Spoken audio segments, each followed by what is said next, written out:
മാധ്യമങ്ങളുമായിട്ട് സംസാരിച്ചിട്ടുള്ള വിദ്യാർത്ഥിയുടെ മൊഴികളിൽ നിന്നൊക്കെ നമുക്ക് മനസ്സിലാവുന്നത് ആ കോളേജും ആ സ്ഥാപനവും എത്രമാത്രം ഭീകരമാണെന്നുള്ളതാണ്. ഒരൊറ്റ സഹപാഠി പോലും ആ കുട്ടിയുടെ വീട്ടിലേക്ക് എത്തിയിട്ടില്ല. അത്രമാത്രം ടെററൈസ് ചെയ്തിട്ടുണ്ടായിരിക്കണം. ഒരാളും ആ വീട്ടിലേക്ക് പോകുക. അധ്യാപകരാരും വിളിച്ച് ചോദിച്ചിട്ടില്ല. മാത്രമല്ല ഈ കുട്ടി നിതിൻ രാജിൻ്റെ അഡ്മിഷൻ്റെ സമയത്ത് വീട്ടുകാർ കുറേയൊക്കെ കാര്യങ്ങൾ പറയുന്നുണ്ട്.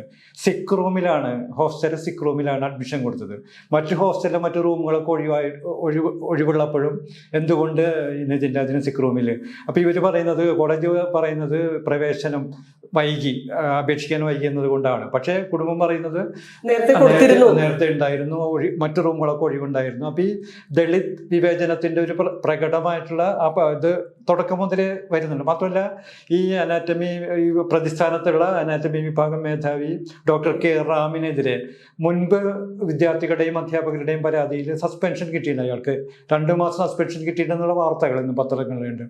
മാത്രമല്ല ഇദ്ദേഹം നിരന്തരം വിദ്യാർത്ഥികളെ, രക്ഷിതാക്കളെ വിളിച്ചു വരുത്തിയിട്ട് ജാതീയമായിട്ട് അപമാനിക്കുക, പുസ്തകങ്ങൾ വലിച്ചു കയറിയെറിയുക, പിന്നെ മാർക്ക് കുറയ്ക്കുമെന്ന് ഭീഷണിപ്പെടുത്തുക, അങ്ങനെ നിരന്തരം പരാതികളുള്ള ഒരു അധ്യാപകനാണ്. ഇയാൾക്ക് എങ്ങനെയാണ് ഒരു അധ്യാപകൻ എന്നുള്ള രീതിയിൽ ആ സ്ഥാപനത്തിൽ തുടരാൻ കഴിയുന്നത് എന്നുള്ള ഒരു വലിയ ചോദ്യമാണ്. മാത്രമല്ല ഈ സ്ഥാപനത്തിനെതിരെ തന്നെ, ഈ ശാസ്ത്രീയ മേഖലയിലുള്ള സ്ഥാപനമാണ്, ഇതിൻ്റെ ഈ സർക്കാർ അഡ്മിഷന് വേണ്ടി നിശ്ചയിച്ചിട്ടുള്ള തുകയിൽ കൂടുതൽ വാങ്ങിയെന്ന് പറഞ്ഞിട്ട് സ്ഥാപനത്തിനെതിരെ പരാതി ഉയരുകയും മെഡിക്കൽ കൗൺസിലിൽ അന്വേഷണമൊക്കെ നടന്നതാണ്.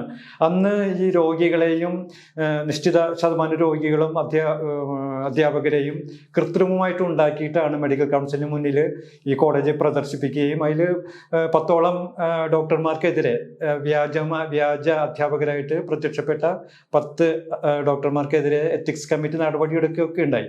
അപ്പോൾ അടിമുടി അഴിമതിയും പിന്നെ ഭീകരതയും നിറഞ്ഞിട്ടുള്ളൊരു സംവിധാനമാണ്. അത് സ്വാഭാവികമാണ് തോന്നുന്നു ഇത്തരം വിവേചനവും. അപ്പോൾ അങ്ങനത്തെ സ്ഥാപനത്തിൻ്റെ അകത്ത് നിതിൻ രാജിനെ പോലുള്ള ഒരു ദളിത് വിദ്യാർത്ഥി നേരിടേണ്ടി വരുന്നത് ഈ പറഞ്ഞ പോലെ അത്യന്തം സ്വാഭാവികവൽക്കരിക്കപ്പെട്ടുള്ളൊരു വിവേചനമാണെന്നൊക്കെ വളരെ വ്യക്തമാകും.